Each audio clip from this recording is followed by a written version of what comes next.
Yes, welcome in. Badgers fall on the road at Michigan, 24-10. They had their chances. They did not take advantage of them, which has been a theme. But they are now 0-2 in Big Ten play, 2-3 overall. They have not beaten a ranked team still since 2021. Luke Fickell's now 0-8 against ranked teams, and the Badgers have not beaten a Power 4 team in almost a year, calendar year. We're going to get into all of it, what went right, what went wrong. We'll get to your questions as well. Before we get into this, just a reminder for everybody listening, we do have a YouTube channel, Camp Badgers YouTube channel.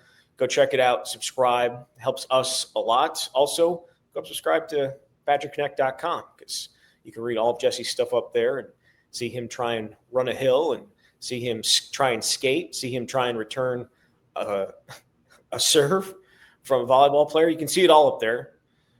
Anything you wanted to mention before we jump into this? Well, it's not all football content. So if you're feeling blue about what's been happening, there's a lot of basketball. I could just give some teases, I suppose, on what's coming. Our weekly Badger Bites this coming week will be with John Blackwell. These videos are not all me trying to do something and embarrassing myself. That one has some of that, but there's a lot of one-on-ones, certainly some experiential videos. And we have some really cool deep dive film room studies coming soon. We've had a couple on football. There are some that I think are really neat on volleyball coming. So you can check that all out. And of course, the coverage of football, even if you want to hate read it, we'll take it. Yes. But right now it is a lot of hate reading, which is unfortunate because Badgers didn't play horribly on Saturday. There's a lot of stuff that I think you could point to and say it went right. And there's certainly a segment of the show. It's going to be about what went wrong. Before we get into that, you said you had something for me? I do. I have a topic. It's a bit of a game. You like to spring stuff on me in the middle of the show. This is not as, I suppose, drastic or will force you to have an opinion, but this is a game where I'm going to read you a Luke Fickell quote after a game, and you tell me what game that came from. And the reason I'm doing this is because listening to him after the Michigan loss reminded me of perhaps a lot of other post-game speeches, and I just couldn't help but think we've heard a lot of the same things and nothing is better, but I can circle back to that after this. So this is the first one that I've got for you, and we'll really test your memory. Oh boy. We know we've got a hell of a long way to go to figure out what we are and what we can hang our hat on. But I have faith and trust in those guys in that locker room, and that's what you've got to continue to ride with. This is a long time ago, I would assume, because it's going to test my memory.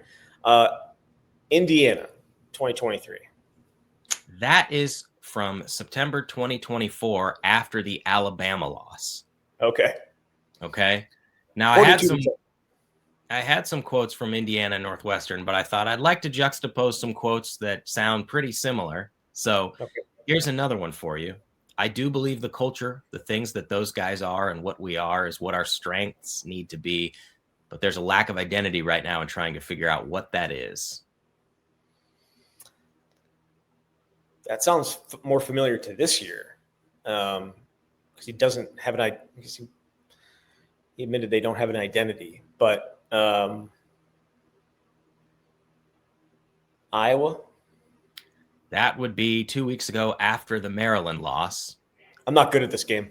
That's okay. I have just a few more for you, and you'll see where I'm going with all this. You're going to find out what you're really made of. We've got a long way to go, but there are some steps we've got to take ASAP. Northwestern. That is November 2024 after the Nebraska loss. Okay, I have two more for you. I think you'll get maybe one of them. We'll see. We have to stay in a belief that, look, we're going to find our way through this. It's just going to be a hell of a battle. Minnesota? That is 2 weeks ago after the Maryland loss. Oh, okay. I see where we're going here. Last one for you. there's only one way for where we want to go, and that's through it. That's through these tough times. That's through these really tough situations. That's recognizing what we have to do and how we have to grow is going to take a hell of a lot of effort, a hell of a lot of toughness, and most importantly, a hell of a lot of competitive spirit. Yesterday. That is correct. Those are all the quotes that I have. The reason I'm bringing this up is because I couldn't help but be struck listening to Luke talk after the Michigan loss that the things he's saying, I understand. We're asking questions or reporters are asking questions and what do you expect him to say? But it feels like it is similar concepts after a lot of these losses and that there are no answers and that nothing has changed for the most part over these 30 games since the start of the 2023 season, to the point that you could take a lot of these quotes and plug them in after a lot of different losses. A lot of these things sound the same. And the fact that you're saying a lot of the same things you did a year ago and in some instances 2 years ago, it's very frustrating, I think, if you're the fans. And of course, we're trying to cover these teams and come up with something new to talk about. And it really is a lot of the same things. And I feel like when you're talking about having toughness and competitive spirit 30 games in, to me, that says a lot about where the team is. And I fully understand that this was a much better overall performance than what we've seen in a lot of these losses. But I wanted to bring that up because I feel it's important when you're trying to find some answers and you're just hearing a lot of the same things. I just wonder if these things are beginning to ring hollow around the program. I think they are starting to ring hollow outside, certainly outside the locker room. It feels like just a bunch of words. It's like word salad. And what do they actually mean? Are they hitting home with anybody outside when he's talking to us? I would probably say no. But is the message also being zoned out within the locker room too? Because I'm not going to say certainly. Here's the thing, though: they played hard yesterday. It's not like they really did. It's not like they've lost the locker room or they're down and they can't get back up. They showed some resiliency yesterday, and that's not something that we have seen always with his teams. Certainly against Maryland, we didn't see it. Didn't see it against Alabama either. But there were so many chances yesterday for them just to, fall off the face of the earth after some of the stuff that happened, and they didn't. They kept on fighting, and they showed more tenacity and more want to than certainly we had seen against Maryland. But yeah, that's fair. And maybe I should have said ring hollow externally. I think that's kind of where we're at. Sure. You're right. I suppose you could say I was pleasantly surprised by they played their asses off. They played with a lot of pride. They played in a way that we had not seen the last couple of weeks. And obviously they just don't have the overall level of execution and especially offensively talent to be able to match up with some of these opponents. But anyway, that's the topic that I wanted to bring up because I feel like we're in a spot where it doesn't matter what he says. It's a lot of the same things, and the results are the same, even though Wisconsin did what we thought was best case scenario, hang around long enough to get to the second half where you can try to generate some sense of optimism. Yeah. And they just, couldn't get over the hump in that sense. The thing about him talking and the things that aren't going right, he's not wrong that some of these things, like when he's saying a lot of the same things, because a lot of the same things, I'm not saying this is why he's doing it, and I'm not saying it's the right thing, but a lot of the same things that are killing them on a week-to-week basis are similar. And so maybe he just doesn't have anything else he can say about those situations. Yeah. But also I think it's also indicative that they haven't been able to fix those problems. The fact that he has to continue to say the same, very similar things, they haven't been able to do it. And I wonder if the plan of operation changes in terms of how you have to address those. And I'm not saying they haven't made adjustments. They certainly have made adjustments going back to where things were in 2023. They made adjustments to this point to try and figure it out. But it's been an uphill battle. It just is. I even say uphill battle. It's been an up mountain battle, and they are struggling to get there. Yeah. So it's a very good point on your part, and very good way to illustrate exactly what it's been like trying to not just cover the team, fans having to listen to it and being like, this doesn't mean anything anymore. I think that's in part why it came to mind when I put that quote out there on social media, and that was the general response. And it's like, yeah, I mean, I can understand where people are coming from because you've heard this before. And ultimately, it's interesting because it's like, did Wisconsin accomplish what it needed to accomplish in that game against Michigan? You look at the final score, 24-10. You look at the fact they're down 10-7 at the half, and to a degree, yes. And at the same time, the result doesn't really change what a lot of the issues have been. But we can certainly get into what went right, because I don't want to. I know that I am, in opening this up, taking away from some of the good things, and they definitely did some good things that had people going like, all right, this is at least something, at least early on. All right, let's jump into that. Yeah. What went right for the Badgers in that game against Michigan? I mean, you have to start with the opening drive, which, as you said, was the best opening drive of the Luke Fickell era, given how much they've struggled, given that they had their third starting quarterback, their fourth starting center. They rolled down the field on a 12-play, 75-yard touchdown drive. Dylan Jones capped it with a 5-yard run. The offensive line was moving bodies.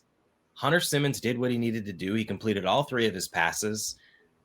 They had not scored an opening touchdown drive since Nebraska last season, and they put this graphic up on the Fox broadcast.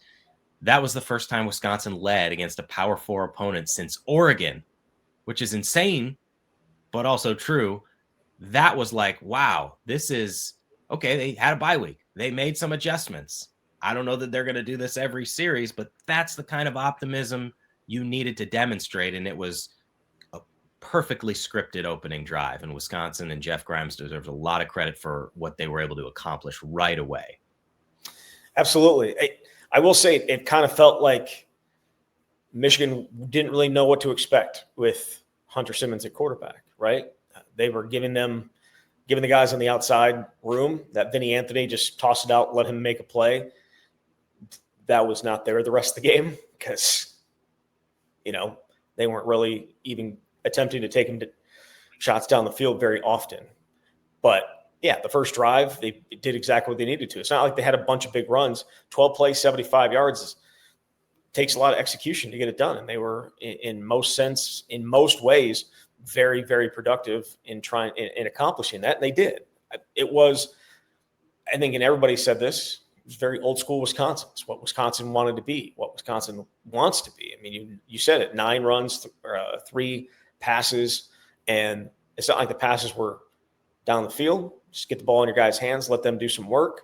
I don't know. I don't even know what the biggest gain on the drive was, but it couldn't have been more than 11 or 12. And so, yes, impressive, very impressive. And best drive, certainly best opening drive of the Luke Fickell era. You could make an argument that was the best drive ever of the Luke Fickell era, no matter where it came from. I mean, I was thinking about this a little bit. There was a drive against Penn State last year. There was also a drive against Ohio State coming out of the half to tie the game, not coming out of the half, in the third quarter coming out to tie the game 10-10, where Braden Locke threw that little no-look touchdown to Will Pauling. Like, that was an impressive drive too. But on that one, you had a quarterback draw that went for like 30-something, and it was unexpected. This one was just grind it out, and then finish in the reds or finish in down near the goal line. And they did that. It was perfect. I think it's worth highlighting a handful of individuals offensively too in the what went right segment. Hunter Simmons, statistically, you look, and maybe it's not anything special. He doesn't throw a touchdown pass. He has that interception, which, granted, pass interference probably should have been called, but the safety comes over and picks it. Maybe not even probably. I mean, it was the exact same thing as Ricardo Hallman in the first half, where the cornerback never got his head around. He's putting his arms off and pushing, and yeah, that should have been pass interference. I don't know that it would have mattered. Again, I don't know if it would have mattered at that point. What was it? It was 17-7 at that point. Yeah. So maybe it matters. You get that down to a 3-point game again. Was it 17-7 at that point? I'd have to look, but yeah, I mean, Wisconsin was certainly down late. But the point is, I thought Hunter did a very nice job given the difficult situation he was under. And I thought it was interesting when Luke was talking after the game about the process, because in the bye week, Hunter Simmons got the first reps. Obviously, Billy Edwards Jr. has been hurt. Danny O'Neil was recovering. And then during the week leading up to the game, they were splitting reps, Danny and Hunter were. And then Luke said it wasn't until Thursday when they really made the decision to move forward with Hunter Simmons so that he got the majority of the ones on Friday. And the plan was to play Danny in some capacity. Now, I think you probably get to the game and you see that opening drive and maybe that changes the plan. I also wonder if, are you doing a bit of a disservice to your quarterback by not making that decision until that late in the week? It just feels like almost every decision they make, you can question it, and it's easier to question and play Sunday morning or Monday morning armchair quarterback when things don't go well. But like, how could you not know? How could you go that late into the week before you ultimately make that decision? And so knowing that, I give even more credit to Hunter for what he was able to do. He looked, as Luke said, poised. He looked calm and confident. He ran the offense very well. You could see when they were in the huddle, he was looking at the armband and trying to relay it to the players. And even Luke said they didn't necessarily know what they had in him because he hadn't played this year other than that last drive late in a blowout loss against Maryland. He'd only started like 3 games at Southern Illinois before. So given the challenge they faced and the fact they could not run the ball at all, I was really impressed with what he did. And you have to think, well, he's going to be your starter until Billy Edwards Jr. is healthy. I think he certainly did enough to show that. So I'll start with him. There are other players, but what did you think of his performance?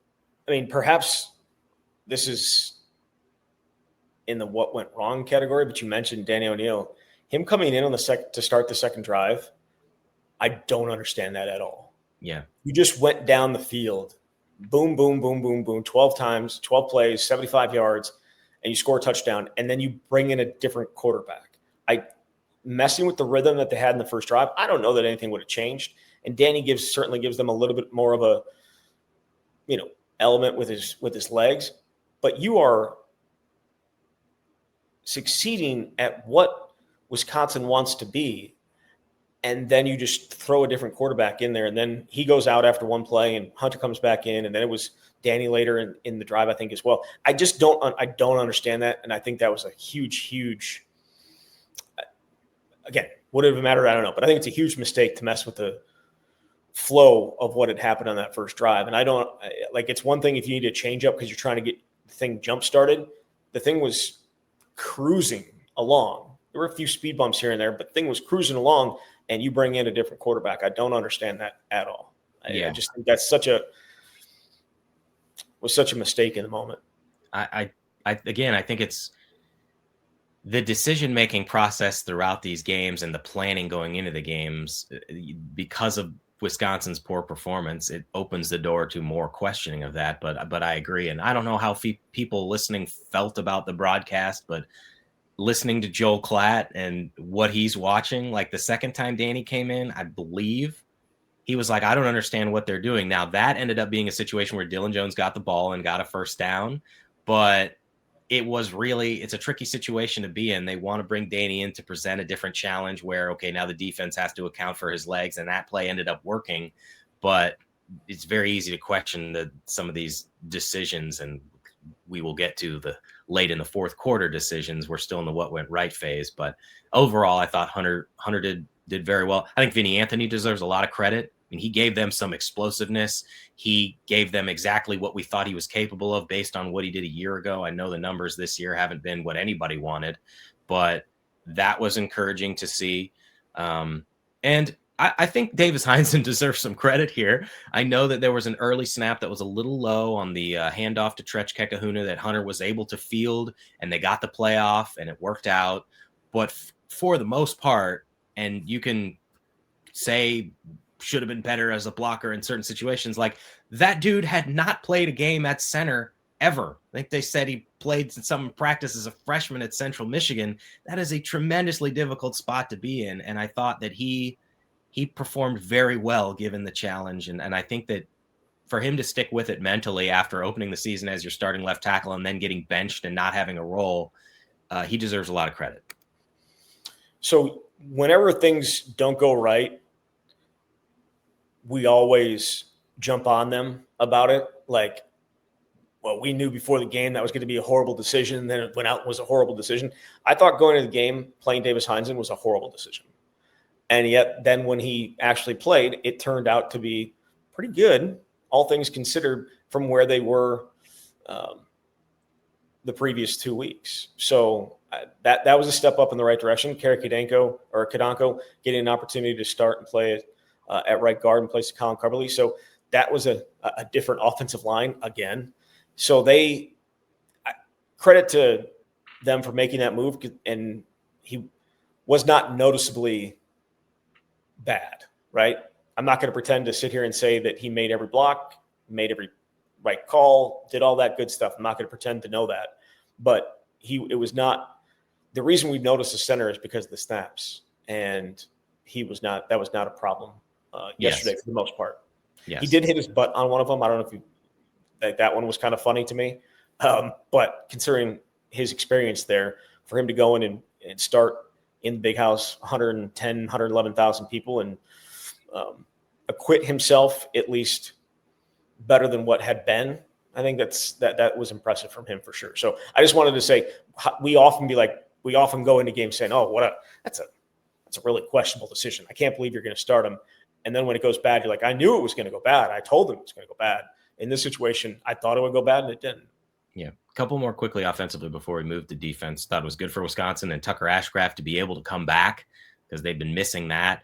And shout out to Grant Steck. I know it was late in the game and the outcome was decided, but like that catch on the fourth down, one-handed on the left sideline to turn it up, and ultimately Wisconsin kicked a field goal.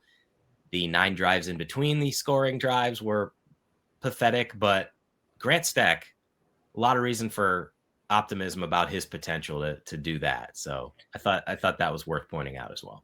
That was a hell of a catch. And then I think it was the play later or 2 plays later, Jackson Aker had that one that was right on the shoe, right off his shoe tops, the tops of the shoes, and caught that. That was a couple of nice plays from a tight end and a fullback. So yeah.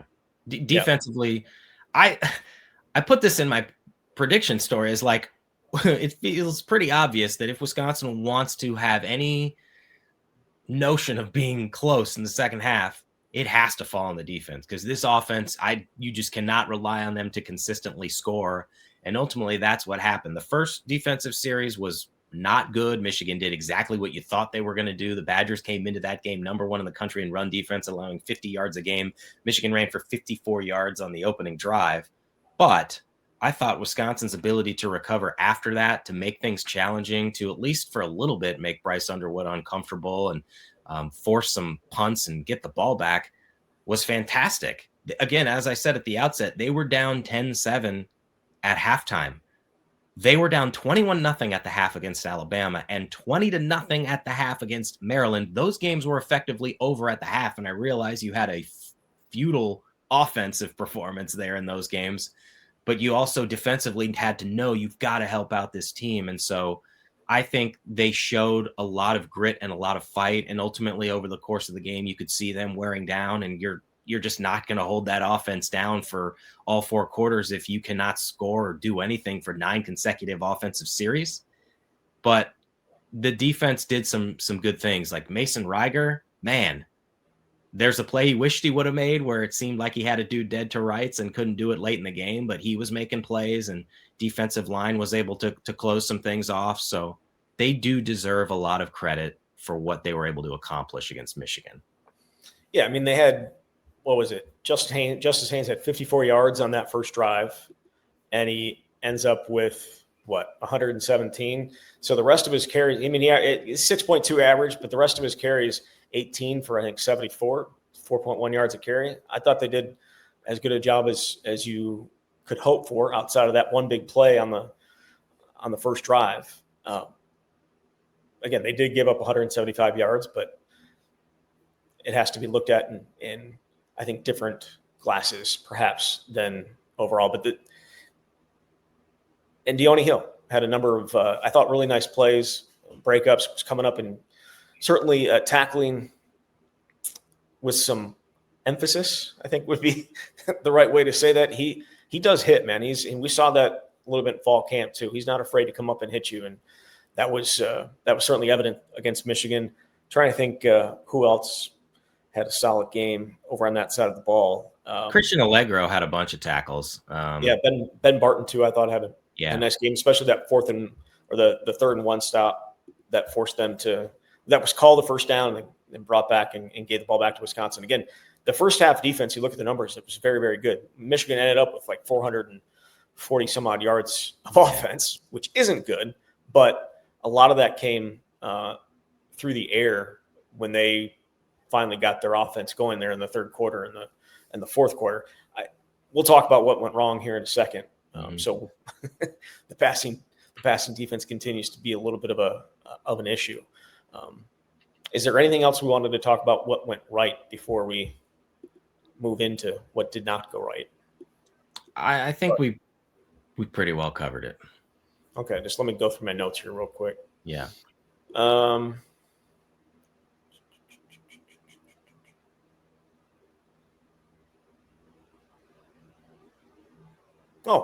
Special teams wise, the punt, Atticus Bertram's a couple of really nice punts, pinning Michigan deep. Had that one that went down at the 2-yard line on that, I believe it was their 2nd drive, maybe their 3rd drive. Hit some nice punts. We'll talk about the one punt that did not go the way he wanted to, but for the most part, I thought he was solid. And obviously, Nathaniel Vakos got one opportunity and hit it. So with that, let's get into what went wrong. All right.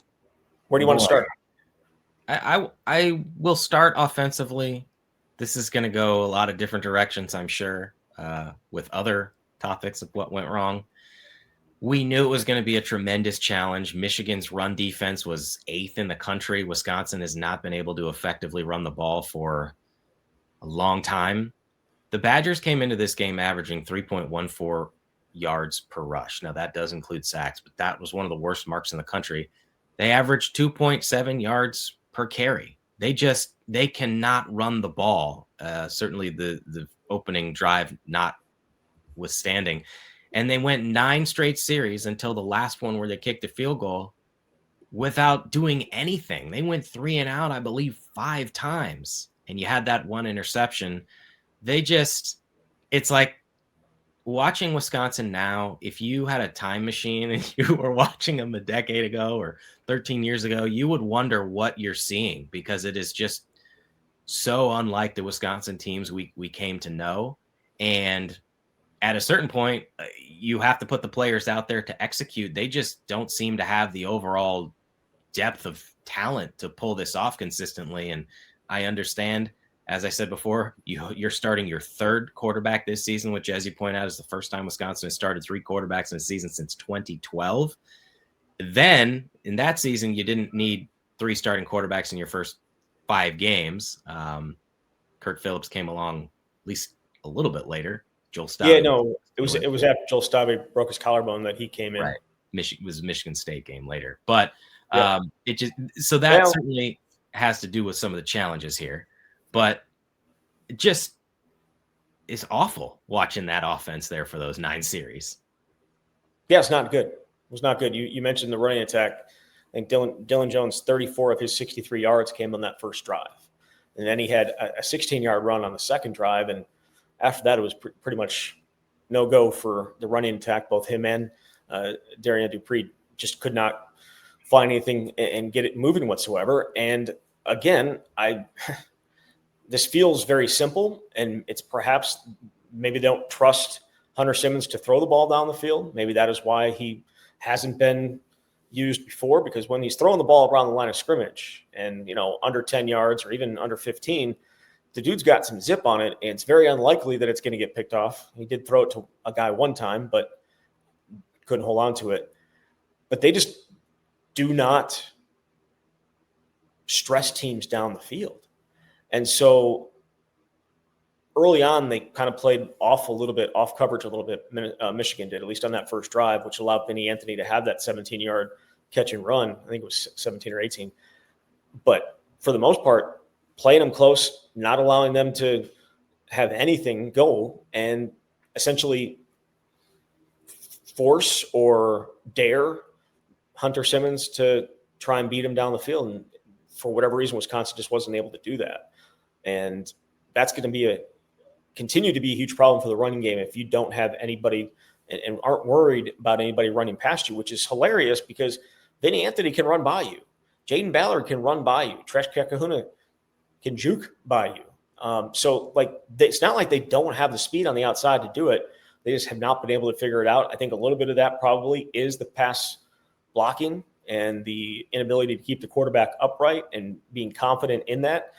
But it's going to be just so tough, I think, to have any success in the run game if you're not able to threaten teams down the field. And we saw that. The plan this week certainly felt pretty conservative. You did have the jet sweep early to Tresh Kakahuna. You had that double reverse to Tyrell Henry, which should have gone for a big gain. Credit to Rod Moore for coming up there and open field tackle. I mean, that's a credit for who? From Michigan. I would suggest that he didn't really have to do anything because he didn't get blocked. Because the offensive lineman was laying down on the ground after not blocking anybody. I'm trying to give out some credit, even though it's on the other side. Like he came up about Rod Moore getting credit. He made an open field tackle. The point I'm saying, like that should have been a big game. It should have been a big game for Wisconsin. The plan generally was fairly conservative, which is understandable when you've got your third quarterback playing. I felt this in fall camp that Simmons' greatest strength was, it's not a 30-yard pass down the field, but like the 5 to 8 yard range over the middle may not sound very sexy or very flashy, but he was money in that area. And if you could do that and move the chains that way, that could be effective. But obviously, Luke talked about this after the game too. Like the opening series, 12-play drive is fantastic. You also can't expect to have that happen consistently. You need to be able to hit some explosives, and Wisconsin clearly couldn't do it. And when you look on the flip side, Michigan really opened it up. Bryce Underwood had a couple big plays.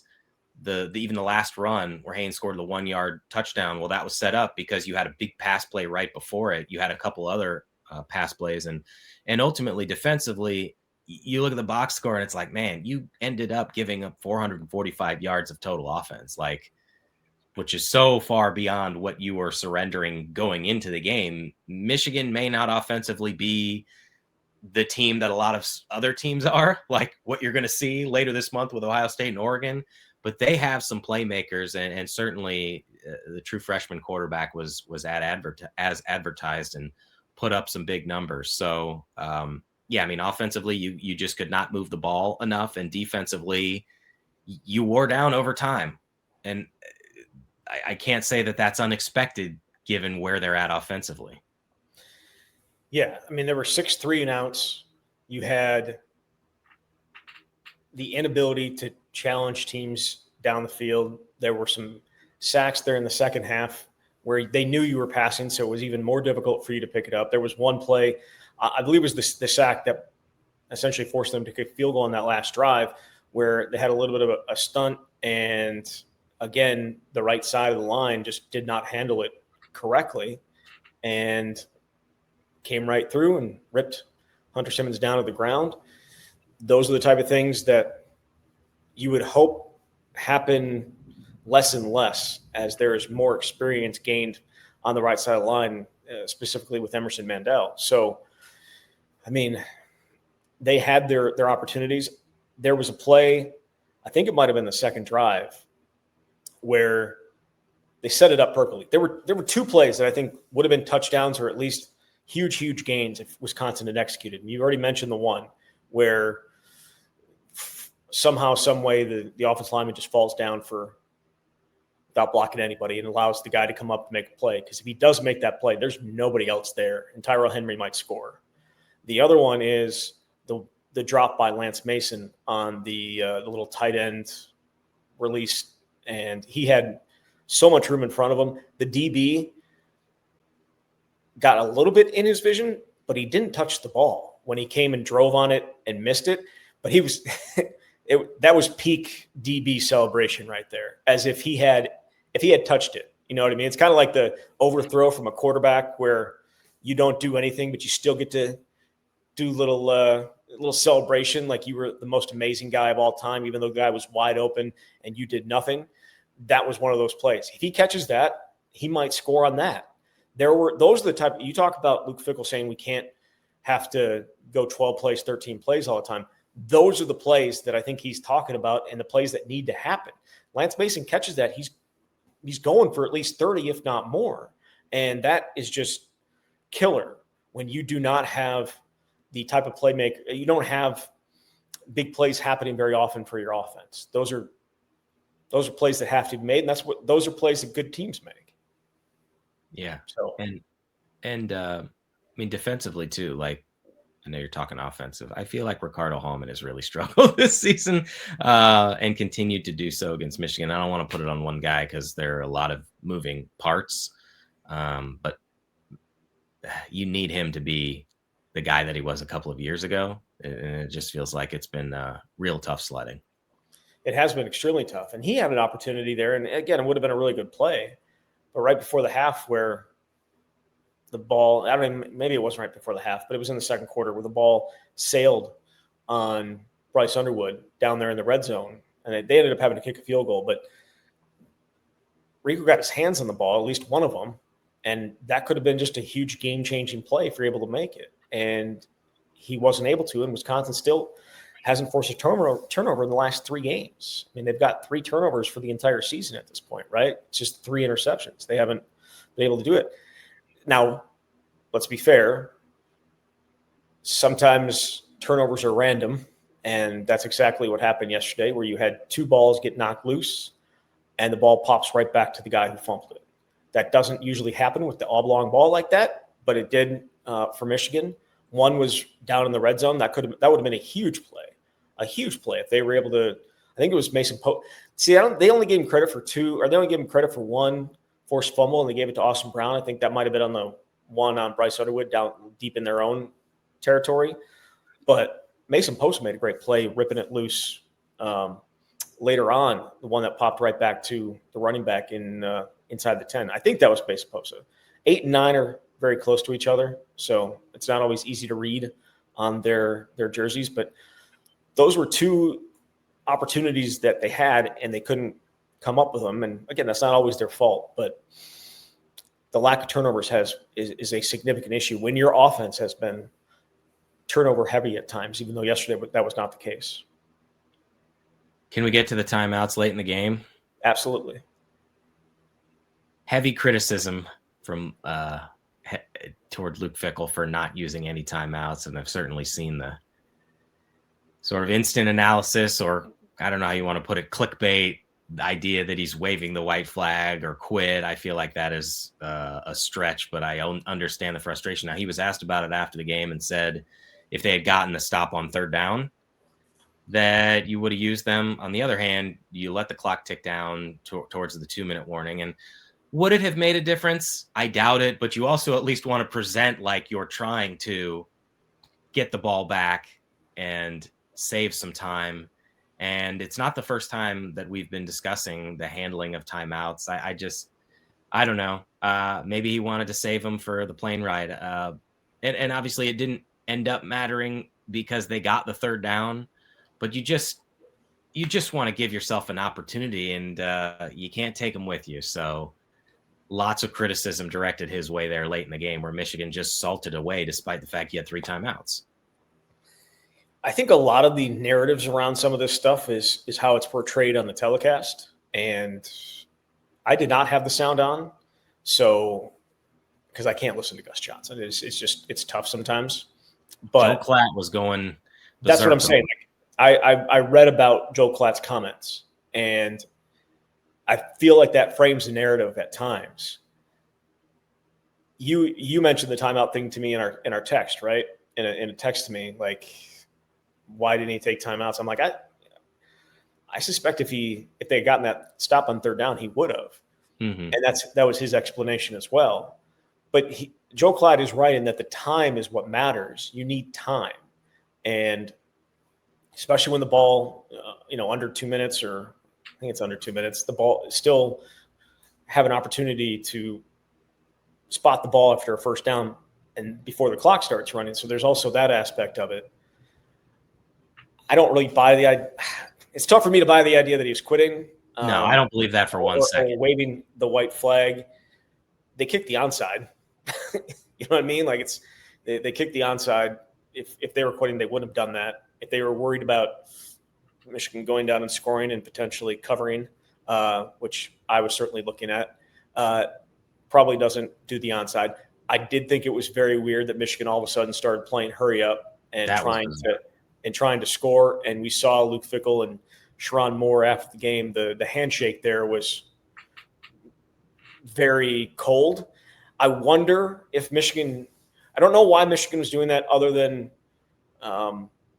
someone had them on their sideline, or it's the Ohio State thing with Luke Fickell and trying to stick it to him. Because I guess I don't understand the reason for it otherwise. If Wisconsin's not calling timeout, why are you hurrying up and trying to score? Perhaps, again, maybe it, and especially when you do that and then you get inside the 5 and then all of a sudden you stop. Like what I don't understand, like that doesn't make any sense to me. Maybe somebody got in his ear and was like, we shouldn't be doing this or something, because it looked like the players definitely wanted to score and they finally pulled them back. But yeah, the timeout thing, when you talk about competitive resilience, what do you say? Competitive spirit. Competitive spirit, and then you go and don't take your timeouts that you can't take with you anywhere. It's not like you get 6 timeouts for the first half of next week's game. He did that at the end of the first half. What was it? It was either Miami of Ohio or Middle Tennessee State. Didn't take timeouts, went to the half, and I was like, it's a good thing Wisconsin's got all 6 timeouts for the second half. I understand where people are coming from and people being upset about it. It didn't necessarily anger me that they didn't call them, but I certainly understand why people would be upset.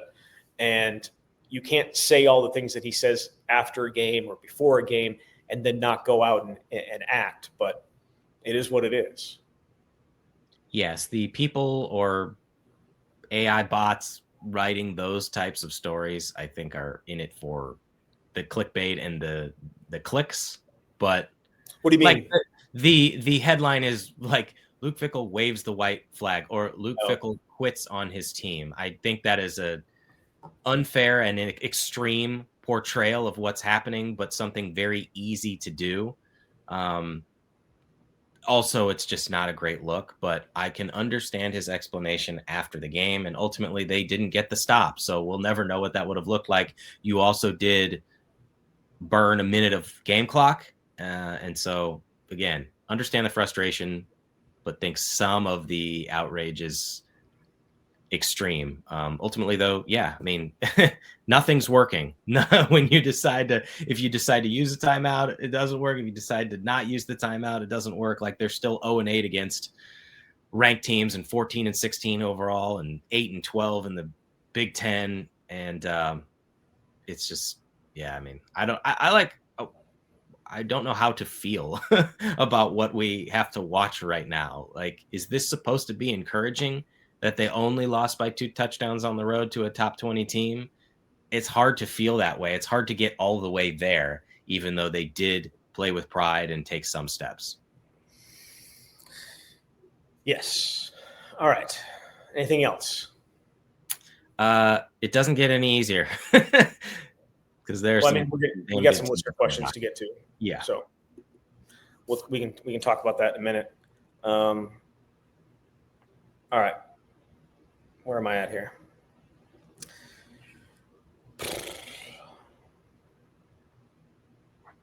And that sound just summed it up for everyone. Overreaction or no? Yeah. With nothing left to play for this season besides pride and knowing no QBs ever play a full 4 years anymore, Wisconsin should play Carter Smith over Hunter Simmons going forward to see what they have for him next year. Just a note, he did not travel yesterday, just to give you an idea where things are at with him. Overreaction. It is always easy to say, play the young guy. You don't have anything to play for now. Try and develop something for the future. If he was in a position where he was close, they would consider it. And that's not where they're at. They have to try to do what's going to help this team win now. So it's an overreaction. He's been the 4th quarterback since fall camp. There's a lot of talent there, but there are a lot of other things that go into succeeding right now as true freshman. Agreed. Overreaction or no? Normally, coaches get a year contract extension added after a season. Even if the Badgers go 5-7 or 6-6, Luke Fickell will not get an additional year extension. Oh, if they go 5-7 or 6-6, that'll feel like a miracle. But I do wonder about that. It is generally been a formality, and I think in part you do it to avoid what happens when you don't do it, which means people are wondering. Like, you only don't give an extra year if the coach is on the hot seat. I don't know what they would do there. And does it really matter? Because what is it? That's 5 years. You end up having an extension that gives you 5 extra years out. Unless things drastically change, I don't know what this staff and program is going to look like in 2030. Yes. Tigger Ray says, while a loss, overreaction or no, is this game a sign that the program might have turned the corner and brighter days are ahead? I don't believe that. I don't. So that's an overreaction. Yeah, and part of the reason I say that is they still have to play incredibly difficult teams moving forward. So many of these teams are better than Michigan.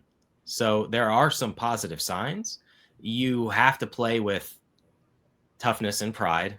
And again, the fact that you're even saying that at this point speaks to where they've been and how far away they are from being where they want to go. But they still can't run the ball. They still don't have much of an offense. And you're asking an awful lot of your team to win some of these games if you can't do some of the basic things. From Sam, he sent me 3. I'm going to read one of them. Overreaction, no, the team that showed up from Michigan can beat Iowa next week. That's a fair question. Not an overreaction. I mean, Iowa, it's not like Iowa's putting up a ton of points. I fully expect this game to be one of those 13-10, 10-7. 10-6. Maybe, yeah. Maybe not 5 turnovers, but we'll see. 15-6. Yeah, something like that. You know what Iowa's defense is going to provide. You damn well better get the defense that showed up for Michigan against Iowa, just because I don't know how you can rely on Wisconsin's offense to put up a ton of points in a matchup like that. But yeah, there again, as we said, like after the Maryland game, how many realistically winnable games are there left on the schedule? This has got to be one of them, especially when you built your entire offseason around beating Iowa. And it's home, and it's going to be a 6 o'clock Camp Randall game. Whatever that's worth, Wisconsin's going to need every bit of it. Chris says, overreaction or no, Paul Haynes has not developed a single player in his time as defensive backs coach and should not be on the staff any longer. Overreaction. I don't think that's a fair criticism at all. They don't have Nazir Forkurin. Nazir got a heck of a lot better, and I understand when he came here, he was dealing with something, couldn't really practice, and they lost a bunch of cornerbacks, and I know that was a talking point in the offseason, especially after Amari Snowden said some of the things that he said, whether fair or not, he put it out there in the public. I don't think that's fair, though. They just haven't been playing well, but there are a lot of groups that I think have not been playing well for a long time. Badger says, now that UCLA beat Penn State, is Wisconsin officially the worst team in the Big Ten? Well, what an upset. How many winless teams are there right now in Big Ten play? Penn State is winless. I will put Penn State ahead of Wisconsin. Purdue. Too bad they can't settle it on the field this year. No, you don't have not going to say one way or the other on Purdue? Their offense looked okay. Their defense, not so much. Yeah. Michigan State. Are they the worst team? I don't know. I'll say no, but it's not that far away. They're obviously closer to the bottom than they are to the top, which is where things have been trending for a little bit. Yeah, they are one of 5 0-2 teams, and they have scored 20 points in conference play. No one else has scored fewer than 30, but that team was Washington, who overcame a 20-0 deficit yesterday and beat Maryland 24-20. However, did not cover. So that's really all we care about here.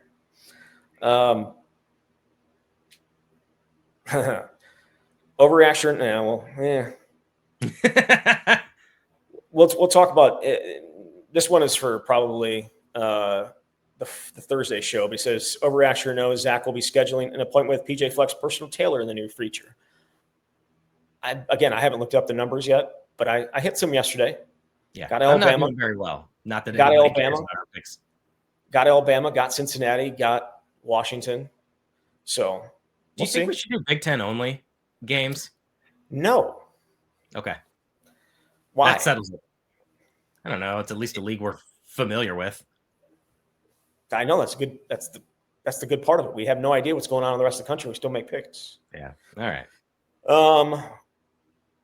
Overreaction or no, with any kind of offensive competence, Wisconsin wins this game. Define offensive competence. I mean, what, 2 more touchdown drives? Well, obviously they're right in the game. It's interesting because we text back and forth a lot. And as that game was unfolding, I said, once Michigan gets the lead, this game's over. And that's how it felt watching it. And it felt pretty obvious. And that's where Wisconsin is offensively. They're just not in a position where they can win when they're playing from behind, and certainly being on the road in front of 110,000 fans against a top 20 team is not an ideal situation. And so I don't want to pretend like this is a game Wisconsin was supposed to win, because there's a reason why they were 17-point underdogs.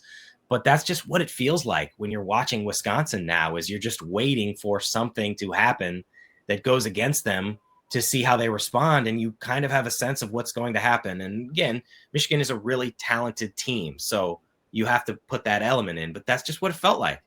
Once Wisconsin fell behind, it was going to be awfully difficult to catch up. So we're talking about an alternative universe where the offense is capable of putting up 28 points in a game like that. Overreaction or no, we don't get the ball into our skilled players' hands enough with scripted jet sweeps and touch passes. Seems when Tretch and Vinny touch the ball, only good things happen. The offense has explosive players. We don't get them in space enough. I mean, that's a fair criticism, and especially when you go that long without doing much. I don't know. I don't know how comfortable they feel even trying to stretch the field given the circumstances they're facing, but you want to give those guys a chance. They are your home run hitters or big playmakers, so that is the balance that Jeff Grimes has to strike.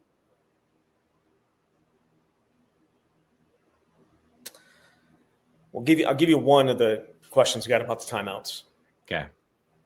Overreaction or no? Fickell giving up on his team with 3 minutes and 3 timeouts in a 2-possession game will have serious repercussions, not only with his players, but also in recruiting and the transfer portal. I wouldn't play for a coach who clearly gave up on me. Massive overreaction. It'll have repercussions as being under 500 and being embarrassed many, many times. And I think this might be a good time to mention that Amari Latimer, the 4-star running back, took an official visit to Ohio State. And that doesn't mean that he's jumping ship right now, but I just think, I was thinking this when I saw that news. I don't blame a guy. People like to say, oh, well, the word commitment doesn't mean anything. Yeah, it doesn't, because you have to sign your letter in December and you're free to do whatever you want. And if I'm looking at my future and I'm a recruit, I think it's reasonable to wonder what this is going to look like a year from now. And I know you can say that this may not be the right messenger, that Gavin Meyer, a 3-star offensive tackle who committed to Michigan or committed to Minnesota, and maybe parroting what PJ Fleck says, part of his rationale was, I don't know what things are going to look like at Wisconsin a year from now. I think that's a fair question and concern to have if you're a recruit and you want some security. So again, I don't know what Amari Latimer is ultimately going to decide. It has certainly got to be alarming if you're going to start taking OVs this close to the signing period, but it's not what happens in the last 3 minutes of a 2-touchdown loss against Michigan. It's the totality of what Wisconsin football is and has become and where you think it might go in the future. That's why they have the 16th ranked class in the country right now. Yeah, I mean, the 2026 class, it's not been, from a rankings perspective, great for Wisconsin after 2 really solid classes. Yeah. Well, Wisconsin has to rebound, get ready for homecoming against Iowa coming up on Saturday night at Camp Randall. We'll be back Tuesday to talk a little bit more about that, and then obviously Thursday previewing that game. But big one for the Badgers because they spent a whole bunch of time this offseason focused on Iowa and what happened in Iowa City last year, that 42-10 beatdown, that 300-plus rushing yards a game. If they don't get up and come pumped up for this one, I don't know that there's any game this year that they'll be able to do that for because so much time spent in the offseason on this one. We'll see how it goes. Jesse, thank you very much. Thanks, Zach. Talk soon. All right, there he is, Jesse Temple from Badger Connect. You've been listening to The Can.